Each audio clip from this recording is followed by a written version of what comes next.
Good morning. আমি Sydney থেকে চলে এসেছি তোমাদের কাছে আবারও একটা নতুন ব্লগ নিয়ে। কেমন আছো সবাই? আমরা সবাই ভালো আছি। আজকে তো বছরের শেষ দিন, নিশ্চয়ই সবার দারুণ দারুণ প্ল্যানস আছে। আর আমাদের প্ল্যান এখন বাজার করতে যাওয়া। তো সবাই মিলে এখন রেডি হয়ে বেরিয়ে চলে এসেছি ওয়েস্টফিল্ড প্যারামাটা মল, যেটা আমাদের বাড়ির পাশেই। তো সেখানে ঘরের জিনিসপত্রের বাজার করতে। আমাদের ওখানের থেকে এখানকার মানুষরা না বেশি কেক এইসব জিনিসপত্র খুব খায়।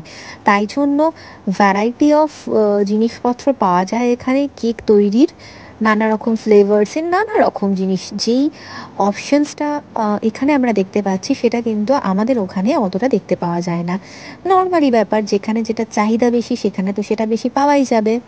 আর এখানে রেডিমেড ফুড, যেটা তাড়াতাড়ি করে বানিয়ে ফেলা যায়, সেগুলোর চাহিদাও খুব বেশি।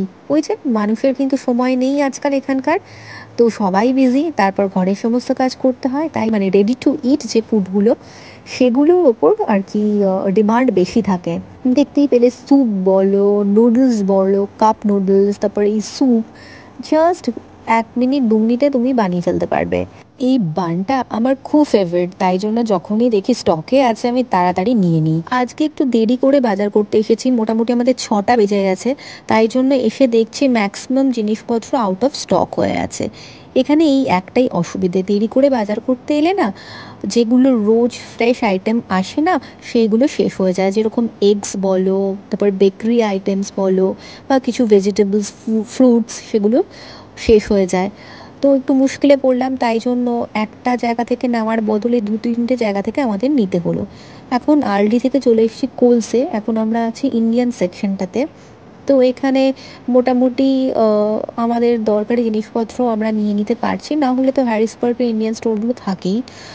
আর এখানে একটা কী জিনিস বলো তো, আগে যখন থাকতাম, মানে আজ থেকে 4-5 বছর আগে, কোলস বলো বা উলিস বলো, ওখানে ইন্ডিয়ান সেকশনে যতটা পরিমাণে, মানে যতটা ভ্যারাইটির ইন্ডিয়ান প্রোডাক্টস পাওয়া যেত, এখন তার থেকে অনেক বেশি পাওয়া যায়। কারণ কি বলো তো, কারণ ইন্ডিয়ানদের পপুলেশন এখানে বাড়ছে, তো চাহিদাটাও বাড়ছে। তাই জন্য ওরাও এই জিনিসপত্রগুলো বেশি করে রাখছে। ন্যাচারালি ডিমান্ড যতটা থাকবে, মানুষ তো মানে দোকানে তো সেরকমই সাপ্লাই রাখবে। প্রচুর ফ্রোজেন আইটেমসও এখানে রেডি টু ইট পাওয়া যায়। মানে কোনটা ছেড়ে কোনটা দেখবে, প্রচুর প্রচুর পাওয়া যায়। কিন্তু আমি এসবে একদমই ইন্টারেস্টেড নই, যেহেতু আমি ফ্রোজেন খাবার খুব একটা খাই না।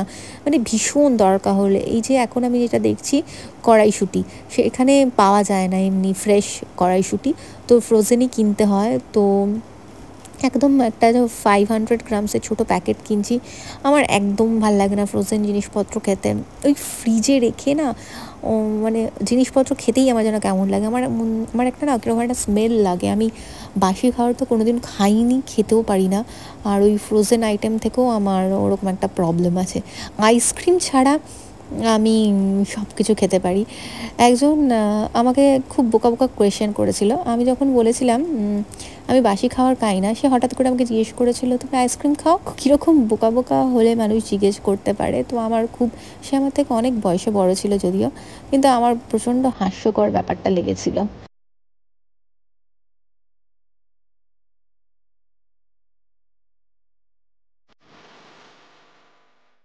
এই সুপার মার্কেটটা হচ্ছে একটা এশিয়ান সুপার মার্কেট। এখানে ম্যাক্সিমাম মানে মেইনলি চাইনিজ ফুড প্রোডাক্টস পাওয়া যায়, আর সমস্ত চাইনিজই জিনিসপত্র। তো মানে একটা গ্রসারি স্টোর। অন্য স্টোরগুলোতে কিছু না পেলে, যদি আমাদের কিছু জিনিস বাকি থাকে, তখন আমরা এখানে চলে আসি। ওই যে শিলাদিত্য বিলিং করাচ্ছে, আমরা জাস্ট বাইরে ওয়েট করছি। দাঁড়াও, তোমাদের আজকে একটা জিনিস দেখাই। এটা হচ্ছে কোলসের ট্রলি। তো ট্রলির কাজ আমাদের হয়ে গেছে, তো ট্রলিটা আমরা এখন রাখতে যাব। তার আগে একটা কথা বলি, ওই যে দেখতে পাচ্ছ ট্রলির লকের ওখানে একটা কয়েন দেখা যাচ্ছে, ওটা $1 একটা কয়েন। ট্রলিটা নেওয়ার সময় ওই $1 ইনসার্ট করতে হয়, তাহলে একে অপরের সঙ্গে যে লক করা থাকে ট্রলিগুলো, তো ওই লকটা খুলে যায়। এবার যদি তোমার ট্রলিটা লাগবে না, তখন তুমি রাখতে যাবে, তো তখন ওইটা আবার লক করে দিলে এই কয়েনটা বেরিয়ে আসবে, তুমি নিয়ে নিতে পারবে। তো এরকম সিস্টেম এখানে।